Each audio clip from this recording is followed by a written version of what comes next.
दिल्लीमधील ही महिला double masters करून सुद्धा स्वतःचं पोल्ट्री फार्म चालवते. सीमा असं या महिलेचं नाव आहे. अर्धा किलोमीटरवरच तिचं स्वतःचं घर आहे आणि हा जो पोल्ट्री फार्म आहे ही सुद्धा तिची स्वतःची जमीन आहे. MA पॉलिटिक्स आणि कॉम्प्युटर सायन्स मधून डिग्री घेऊन सुद्धा ही महिला पोल्ट्री फार्मिंग मध्ये कशी आली? तर परिवार म्हटलं तर सीमाताईंना त्यांचे सासरे, पती आणि मुलं इतकाच परिवार आहे. त्यामुळे घराची जबाबदारी त्यांच्याच खांद्यावर आहे. म्हणून मोकळ्या वेळेत काय करायचं तर आपल्या शेतातच काहीतरी उद्योग सुरू करायचा म्हणून त्यांनी युट्यूबवर माहिती घेतली आणि पोल्ट्री फार्मिंग सुरू केलं. सुरुवात त्यांनी 800 बर्ड्स पासून केली होती. 4 ते 5 लाख रुपये त्यांनी या फार्मसाठी खर्च केला. आता यामध्ये सोयाबीन, मका, बाजरी हे फीड ते आपल्या बर्ड्सना देतात. त्याचबरोबर वेगवेगळ्या कंपन्यांसोबत त्यांनी टायअप केले ज्या भाज्यांचा व्यवसाय करतात.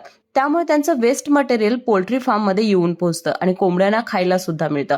सुरुवातीला त्यांनी फ्री अंडी दिली होती, पण जशी क्वालिटी अंड्यांची कळाली त्या पद्धतीने लोक परतून यायला लागली आणि लाखोमध्ये आता व्यवसाय चालू झाला.